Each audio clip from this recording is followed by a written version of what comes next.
मोटे तौर पर खगड़िया बिहार के सबसे गरीब और पिछड़े जिलों में है। और आज से नहीं, इसका तो हिस्टोरिकल जो लोग बताते हैं कि टोडरमल के जमाने में बता दिया गया कि ये वो एरिया है जहां से लगान नहीं लिया जा सकता। उस समय से इतनी गरीबी है। और गरीबी का एक मुख्य कारण यहाँ की जो 7 नदियों का प्रभाव है, जल प्रबंधन की कोई व्यवस्था नहीं है। तो करीब करीब 2/3 खगड़िया बाढ़ से प्रभावित है। जहां बाढ़ नहीं आ रहा है वहां जल जमाव की समस्या है। और बड़ी संख्या जो यहाँ पर लोगों की किसानी की है, जो आप लोग मक्का यहाँ उगाते हैं, उसका दाम न मिलना है। जैसे अभी मक्का का जो दाम है, जहां मुझे याद है शायद 2090 रुपये दाम है। और खगड़िया में आप जाकर गांव-गांव पूछ लीजिए, कोई ऐसा किसान मक्का उत्पादक नहीं मिलेगा जिसने अपने मक्के को 1600, 1700, 1800 से ज्यादा में बेचा। यहाँ पर मतलब जो कृषि आधारित बाढ़ और कृषि आधारित जो व्यवस्था है उसमें जो कमी है, उस यहाँ की गरीबी का मेन कारण है। उद्योग धंधे तो यहाँ पर है नहीं, पढ़ाई की व्यवस्था है नहीं। वो कोई खगड़िया की स्पेसिफिक बात नहीं, वो तो पूरे बिहार का वही हाल है।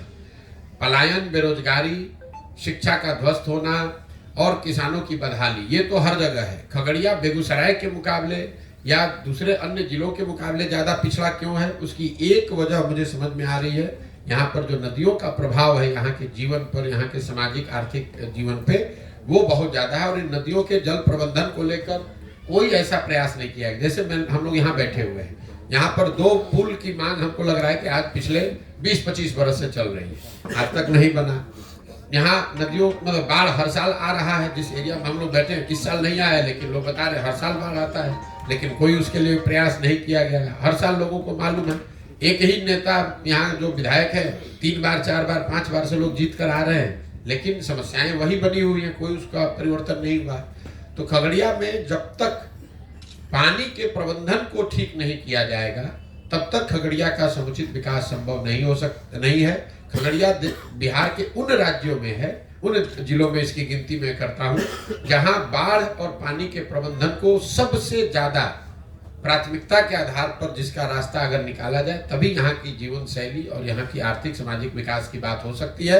वरना आप चाहे सड़क बनाइए, बांध बनाइए, कुछ भी बनाइए, बाढ़ आता है, सब बर्बाद हो जाता है, फिर वहीं का वहीं चला जाता है। सर, ये जनस्वराज की एंट्री क्या 2024 में होगी? नहीं, मैंने आपको बताया कि जनस्वराज जब मैंने पैदल चलना शुरू किया, जब इसकी घोषणा की, तभी बताया कि जब पूरा बिहार पैदल चल लेंगे, तब हर प्रखंड पंचायत से उन लोगों को निकालेंगे जो दल बनाना चाहते हैं।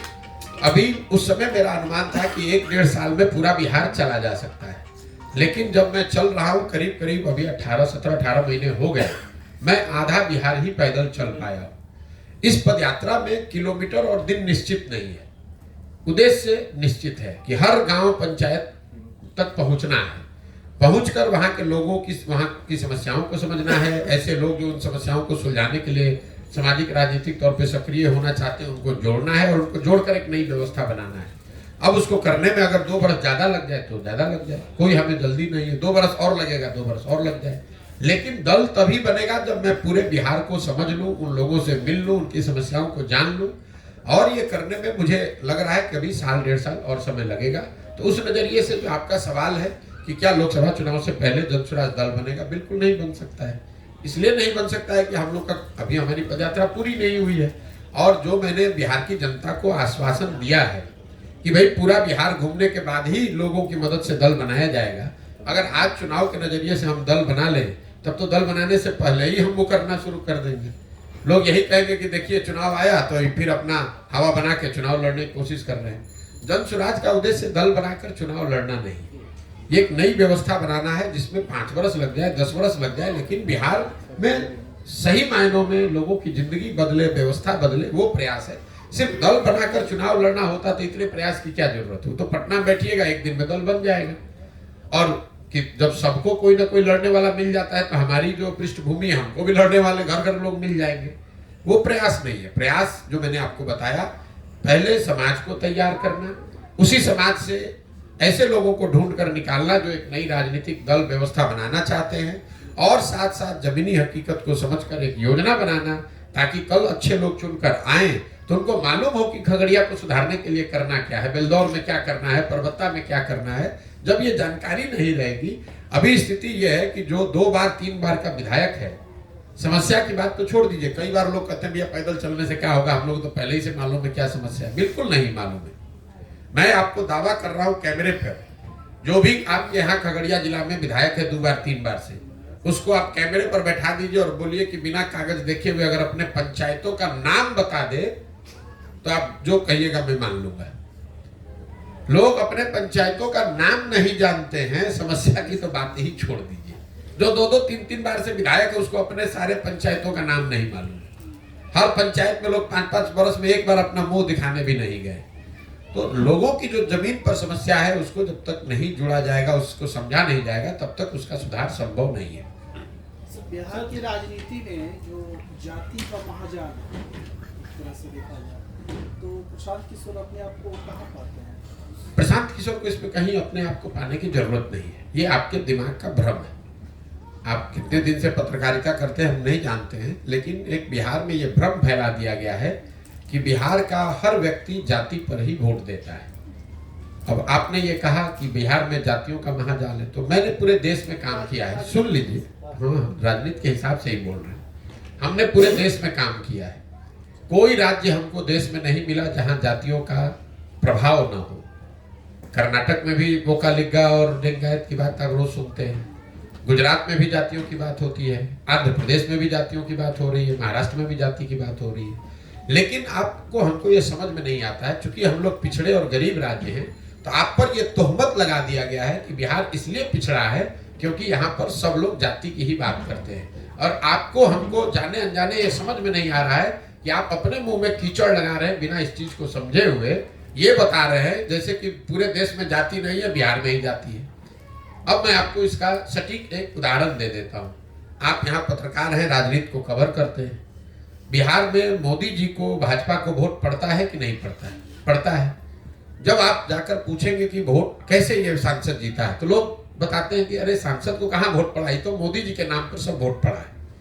तो अगर बिहार में हर व्यक्ति जाति पर ही वोट दे रहा है, तो मोदी जी के जाति का तो आदमी बिहार में रहता नहीं है, तो वो मोदी जी को वोट कैसे दे रहा है?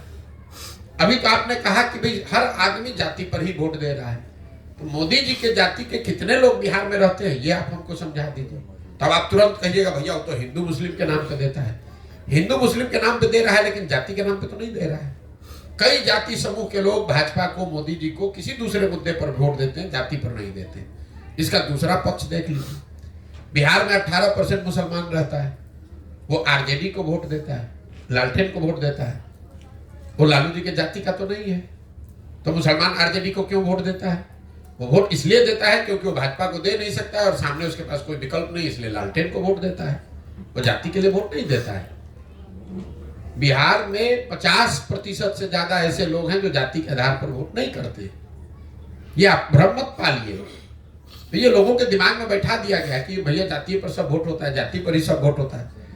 जाति भी एक महत्वपूर्ण पहलू है, ऐसा नहीं है कि जाति की महत्ता नहीं है, लेकिन जाति भी एक विषय है। सिर्फ जाति के आधार पर 100 में 100% वोट पड़ता तो जो भी जाति का आदमी एक बार जीत गया वो कभी चुनाव ही नहीं हारता। उस जाति के लोग वो विधानसभा, पंचायत, प्रखंड छोड़कर चले थोड़ी ना गए हैं। जितने मान लीजिए कि कुशवाहा समाज के जितने आज लोग हैं, 10 वर्ष के बाद भी करीब करीब उतने ही लोग रहेंगे। तो फिर एक बार कुशवाहा कोई जीतता है, कोई हार कैसे जाता है? इतना आसान नहीं है जितना आप समझते हैं कि सब जाति पर ही वोट देता है। समाज में इस बात की समझ है, उसको अगर कोई बेहतर विकल्प दिखेगा, विश्वसनीय व्यक्ति, विश्वसनीय चेहरा, विचारधारा, दल दिखेगा, तो समाज में ये ताकत है, समझ है, वो जातियों से ऊपर उठकर पीछे वोट करता रहा है और आगे भी करेगा। चिंता मत कीजिए।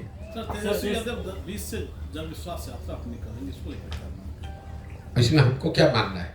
अभी सत्ता में बैठे हुए थे तो यहाँ हम लोग कहते हैं कि नीतीश कुमार पलटू मार है, लेकिन नीतीश जी को हम सब लोगों को एक बात की शाबाशी देनी चाहिए कि नीतीश कुमार इतनी बार पलटे कि पलट पलट के उन्होंने सारे दलों को पलटू मार बना दिया। भाई तेजस्वी यादव, अगर नीतीश कुमार पलटू मार है तो तेजस्वी यादव कैसे सीधे हैं? अभी 2 बरस पहले नीतीश जी को पलटू मार कहे, फिर जिस दिन नीतीश कुमार ने उनको अपने साथ रख लिया, उप मुख्यमंत्री बना लिया, तो नीतीश कुमार को विकास का चेहरा बताने लगे। जन विश्वास में निकल 1 मिनट सुन तो लीजिए। फिर आज नीतीश कुमार छोड़कर भाजपा में चले गए, तो महाशय अब कह रहे हैं कि नीतीश कुमार तो बड़े थके हुए मुख्यमंत्री थे। यही हाल भाजपा का है। अमित शाह आए, बोले कि भैया एक एक बिहार के आदमी सुन लो, नीतीश कुमार के लिए भाजपा का दरवाजा बंद है। तो हमने वही कहा कि भाई दरवाजा तो अमित शाह बंद करके ठीक ही गए थे, छिटकिनी लगाना भूल गए थे। जैसे ही हवा का झोंका आया, दरवाजा खुल गया, नीतीश कुमार को बैठा लिए बगल में। जो नरेंद्र मोदी जी मध्य प्रदेश में जाकर एक सभा में कह रहे थे कि इस आदमी ने, एक नेता ने महिलाओं के लिए ऐसी अभद्र टिप्पणी की है विधानसभा में, इनको सजा होनी चाहिए। वही मोदी जी के नेतृत्व वाली भाजपा, वही मुरेठा बांधकर घूमने वाले सम्राट चौधरी आज नीतीश कुमार को बिहार का भविष्य बता रहे हैं लोग। आपने कहा जन विश्वास यात्रा, आप कोई भी यात्रा कर लीजिए, नीतीश कुमार किए थे समाधान यात्रा, कितना बिहार की समस्या का समाधान हो गया। अभी राहुल गांधी कर रहे हैं न्याय यात्रा, कितना बिहार के लोगों को न्याय मिल गया। तो इनके जन विश्वास यात्रा करने से क्या होगा? सबसे ज्यादा विश्वास आपने तोड़ा। 30 बरस से लालू नीतीश का ही राज है इस देश में, इस बिहार में। 30-32 बरस में बिहार से गरीबी कम नहीं हुई, पलायन रुका नहीं, बच्चों की पढ़ाई की व्यवस्था हुई नहीं, रोजगार मिला नहीं। तो अब किस विश्वास की बात कर रहे हो? जनता इतनी बेवकूफ नहीं है। आएंगे विश्वास यात्रा में, भीड़ दिखेगी, पैसे के बल पर, काडर जात के नाम पर कुछ लोग इकट्ठा हो जाएंगे, उससे कोई फर्क नहीं पड़ने वाला है। काठ की हांडी बार बार नहीं चढ़ाई जा सकती है। जिन लोगों ने आरजेडी को, लालू जी के, उनके बच्चों की सरकार को देखा है, वो जानते हैं कि ये लोग जात पात, हिंदू मुस्लिम और भ्रष्टाचार गुंडागर्दी से ऊपर उठकर राजनीति नहीं कर सकते हैं। वो आरजेडी का कैरेक्टर है। इन 4 चीज से ऊपर उठकर आरजेडी के लोग राजनीति नहीं कर सकते हैं। तेजस्वी यादव उससे अलग नहीं है। सर एक मिनट सर, ऐसा सोच है सबका कि आप 11 राज्य में अपने रणनीति से मुख्यमंत्री बना चुके हैं और बिहार में सभी नेता पर विश्वास नहीं है कि मतलब कहते हैं कुछ, करते हैं कुछ, तो आप पर कैसे विश्वास करेंगे? हो सकता है सर आप सत्ता में आके आप भी इसी तरह कर दें। बिल्कुल ठीक बात है। अगर आप यहाँ पर, हम खगड़िया में 20 दिन से हैं, कम से कम 100 सभाओं में हमने बात करी होगी। किसी सभा में दिखा दीजिए जहाँ हमने किसी को कहा हो कि भैया हम पर भरोसा करके हमको वोट दो, हम आएंगे तो तुम्हारा जीवन सुधार देंगे। हम सभा की शुरुआत ही करते हैं इस बात से कि भैया मेरी बात पर तो भरोसा करना नहीं, क्योंकि जैसे पहले के लोगों ने ठगा है, हम पर भरोसा करके हमको वोट दोगे, हम भी तुमको ठग सकते हैं। तुम खुद समझो, तुम अपने बच्चों के बारे में सोचो, तुम अपने बच्चों की चिंता करो, अपने बच्चों की भलाई के लिए वोट करो। प्रशांत किशोर को जिताने के लिए, लालू जी को हराने के लिए, मोदी जी को प्रधानमंत्री बनाने के लिए, अपने जात का नेता जिताने के लिए, अपना हिंदू मुसलमान करने के लिए तो तुमने जीवन भर वोट दे दिया। पूरे अभियान में हम एक ही पंक्ति बता रहे हैं कि एक बार जीवन में अपने बच्चों के लिए वोट दे दो। देश के लिए नहीं, राज्य के लिए नहीं, जात के लिए नहीं, नेता के लिए नहीं, मोदी, लालू, नीतीश, प्रशांत किशोर के लिए नहीं, वोट एक बार अपने बच्चों के लिए दो। क्योंकि कई लोग कहता है भैया अब तो बात कर रहे हैं कि देश के लिए वोट नहीं दे रहे हैं, तो बहुत खराब बात है। बिल्कुल ठीक बात है, आपको कैमरे पर कह रहा हूं। जो लोग कहते हैं कि देश के लिए वोट दे रहे हैं, अगर आपका बच्चा अनपढ़ है, बेरोजगार है, तो देश कमजोर हो रहा है कि उससे मजबूत हो रहा है? अगर पूरा बिहार का बच्चा अनपढ़ और गरीब है, बेरोजगार है, तो उससे देश मजबूत हो रहा है कि देश कमजोर हो रहा है? देश में प्रति व्यक्ति आए हैं 1,35,000, बिहार में प्रति व्यक्ति आए हैं 34,000 रुपया। अगर बिहार में बच्चों की आमदनी बढ़ेगी, यहाँ रोजगार आएगा, तो उससे देश उससे मजबूत होगा। अगर पूरा बिहार का आदमी गरीब रह जाएगा तो उससे देश भी नीचे आएगा, क्योंकि पूरे देश की 10% आबादी बिहार की है। इसलिए हम कह रहे हैं, डंके की चोट पर कह रहे हैं कि बिहार के लोगों के लिए समय है जब देश, राज्य, विचारधारा, जाति, नेता सबको छोड़कर एक बार अपने बच्चों की चिंता कीजिए। देश आगे बढ़ रहा है। इसी देश में बुलेट ट्रेन 1 लाख करोड़ का बन रहा है, खगड़िया में पैसेंजर ट्रेन भी नहीं चल रहा है। इसी देश में बिलियंस ऑफ डॉलर्स का इन्वेस्टमेंट आ रहा है, फैक्ट्रियां लग रही हैं। खगड़िया में आज भी लोग, खगड़िया, बेगूसराय में, मधुबनी, सीतामढ़ी में आज भी लोग 1960-70 के ज़माने में जी रहे हैं। आज भी आपके हमारे बच्चों को मजदूरी करने के लिए कर्नाटक, बंगलोर, तमिलनाडु, गुजरात, महाराष्ट्र जाना पड़ रहा है। तो देश की तरक्की होगी, वो ठीक है, हो रही है नहीं हो रही वो अलग विवाद है, लेकिन इस बात पर कोई विवाद नहीं है कि बिहार में कोई तरक्की नहीं हो रही है और देश की तरक्की से बिहार और बिहार के लोगों का कोई फायदा नहीं है। चाहे वहां देश में कांग्रेस की सरकार रहे कि मोदी जी की सरकार रहे, बिहार के बच्चों के लिए पढ़ाई, रोजगार न पहले था न अब है। इसलिए आपको हमको पहले अपने बच्चों की चिंता करनी है। जो व्यक्ति अपने बच्चों की चिंता नहीं कर सकता है वो समाज, राज्य, देश की चिंता क्या करेगा।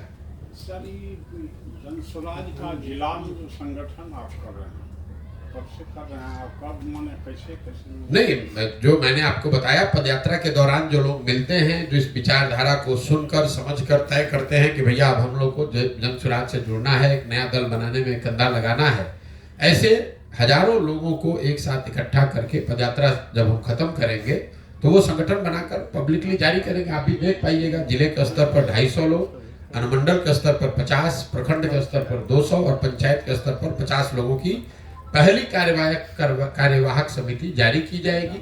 वही लोग मिलकर जन स्वराज की सोच को आगे घर घर पहुंचाने का जिम्मा लेंगे और इस चीज को आगे बढ़ाएंगे। सर, जिस तरह से आपने कहा क्या है सर, यूथ क्लब अभी बता तो दिया यूथ क्लब क्या है, मैंने पहले ही सारा समझाया।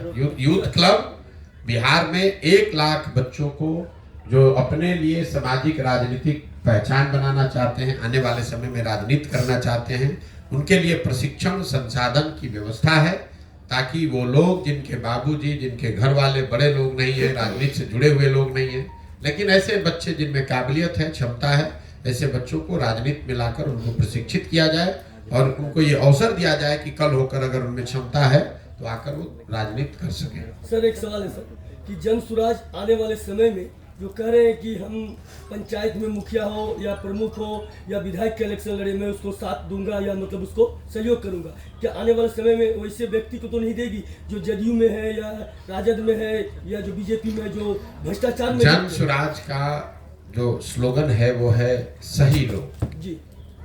अब सही कौन है कौन नहीं है, इसके लिए कोई पैमाना, कोई यंत्र हमारे पास नहीं है। सही वो है जिसको समाज सही मानता है। इसीलिए इतना लंबा समय समाज में बिता रहे हैं, गांव में जाकर, पंचायतों में जाकर पता कर रहे हैं कि कौन किसको लोग अच्छा सही मानते हैं। वो मजबूत हो न हो, वो जदयू में हो, लेफ्ट में हो, आरजेडी में हो, भाजपा में हो, इससे मतलब नहीं है।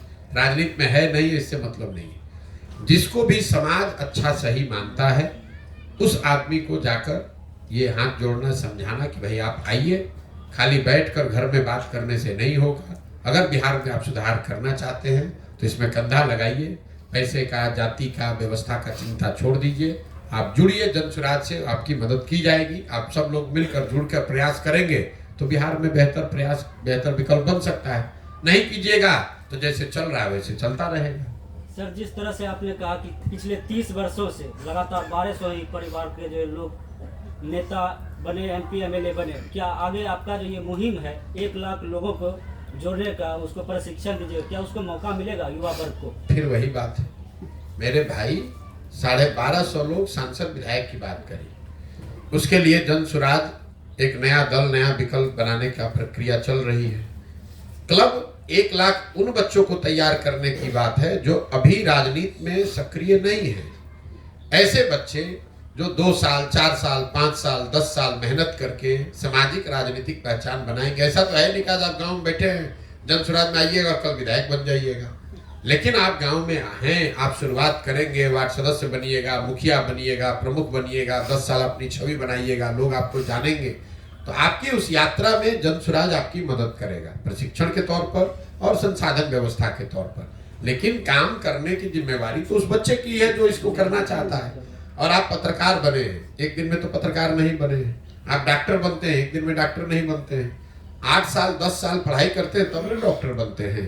तो अगर आप डॉक्टर, इंजीनियर, पत्रकार, वकील एक दिन में नहीं बन सकते हैं तो विधायक, सांसद एक दिन में कैसे बनिएगा? वो बनने के लिए भी आपको 8 साल 10 साल 15 साल मेहनत करनी पड़ेगी। हाँ, ये जरूर है कि जन स्वराज से अगर आप जुड़कर ये कर रहे हैं तो आपको हाथ पकड़कर आगे बढ़ाने वाला, समझाने वाला, सिखाने वाला जन स्वराज की ओर से कोई रहेगा। काम करना, प्रयास करना, सफलता मिलना न मिलना वो आपकी क्षमता और आपके कार्य पर आधारित है। बहुत बहुत धन्यवाद। राहुल जी, न्याय यात्रा पे जो संसाधन से जुटता है, तो क्या राहुल जी की उतनी भीड़ तो नहीं थी, इतना भीड़ होना चाहिए? उनके संसाधन कांग्रेस के। मेरे भाई ऐसा है, यात्रा सब करने के लिए स्वतंत्र हैं। राहुल जी करें, नीतीश जी करें, तेजस्वी जी करें, कौन रोक रहा है? यात्रा करने मात्र से ही अगर सब कुछ हो जाता तो देश में तो रोज कोई ना कोई यात्रा चल रही है। अब राहुल जी ने यात्रा की, उसमें उन्होंने कितना भीड़ आया नहीं आया, इन सब बात को हटा दीजिए। राहुल जी की पार्टी के कांग्रेस के एक मुख्यमंत्री अभी तेलंगाना में बने 2 महीना पहले, जब भी अभी जुमा नया नेता बने, बनते के साथ कहा कि बिहार के लोगों का डीएनए है मजदूरी करना। तो जिस दल के नेता राहुल गांधी हैं, उस दल का मुख्यमंत्री बिहार के लोगों को एक तरह से गाली दे रहा है, कह रहा है कि हम लोग का डीएनए है मजदूरी करना। उसी दल के नेता राहुल गांधी आकर बिहार में कहेंगे कि सारे बिहार के लोग हमको समर्थन दीजिए, हमको वोट दीजिए, तो कौन बिहार का आदमी उन पर भरोसा करेगा? और क्यों करेगा? भाई, तुम्हारा मुख्यमंत्री बिहार के लोगों को गाली दे रहा है, उस वक्तव्य पर आपने बिहार आने से पहले कुछ आधिकारिक तौर पर कहा नहीं, तो क्यों बिहार के लोग उनके साथ जुड़ेंगे? आप हमको गाली भी दीजिएगा और हम लोग से वोट भी लीजिएगा, दोनों बात कैसे हो सकता है? बिहार में राहुल गांधी की जीत तेजस्वी यादव चला रहे थे, क्या विधान चुनाव उनकी गाड़ी जीत को जनता रास्ता देगी? मेरे भाई, तेजस्वी यादव जीप चला ले कि ट्रक चला ले, उनको कुछ नहीं होने वाला है। ये सब पिटा पिटाया बहुत दिन हो लिया, जनता ने देख लिया है। अब जो अपना समीकरण वगैरह है उसी के आधार पर बाबूजी का दल है, लालू जी का, उनका नाम है कुछ, उस समाज के कुछ लोग जुड़े हुए हैं, उसके आधार पर अपना दुकान चला रहे हैं, उनको कुछ दिन और चलाने दीजिए। वो जीप चला ले, ट्रैक्टर चला ले, हेलीकॉप्टर चला ले, होना कुछ नहीं है। कई लोगों को लगता है कि आरजेडी यहाँ बहुत बड़ा मजबूत दल है। आप लोग ये नहीं देखते हैं कि आरजेडी का कभी वो स्थिति था कि बिहार झारखंड में 54 में 51 एमपी आरजेडी के थे। लालू जी की इतनी तूती बोलती थी। आज बिहार झारखंड को मिला लीजिए तो आरजेडी का 0 सांसद है, 0। और आप लोगों को लगता है कि जनता बेवकूफ है, जनता तो लालू जी को ही वोट किए जा रही है। अरे भाई, जब जनता आरजेडी को वोट करती थी तो उनके 54 में 51 एमपी थे, और अगर आज जनता वोट नहीं कर रही है तो उनके 54 में 0 एमपी है। कांग्रेस के कभी 400 एमपी थे, आज 50 एमपी है। आप दल बनाइएगा अगर आज, और आपके 50 एमपी हो जाए तो आप बहुत बड़े नेता हो जाइएगा। लेकिन जब कांग्रेस का 50 एमपी है तो लोग क्या कहते हैं? कांग्रेस खत्म हो रही है। तो उसी तरीके से आरजेडी जितने बड़े पोजीशन पर बिहार में थी, कई बार लोग ये समझते हैं इनका 75 एमएलए है। अरे भाई, आरजेडी यहाँ की सबसे बड़ी, यहाँ का बिहार का सबसे बड़ा दल होता था। 15 साल उन्होंने यहाँ शासन चलाया है। वहां से घटते घटते अगर आप 74-75 पर आ गए हैं तो आप ढलान पर हैं, आप नीचे आ रहे हैं, आप बढ़ नहीं रहे हैं। इस बात को आप समझिए, इस बात को आप समझिए। नीतीश कुमार कभी 117 विधायक के पार्टी के नेता थे, आज 42 विधायक के एमपी के पार्टी एमएलए के नेता हैं, तो वो घट रहे हैं, बढ़ नहीं रहे हैं। हाँ, ये जरूर है कि अभी भी 42 विधायक है, लेकिन वो ढलान पर है, चढ़ान पर नहीं है। बहुत बहुत धन्यवाद। सर, कमलनाथ भाजपा जा रहे हैं। जा रहे हैं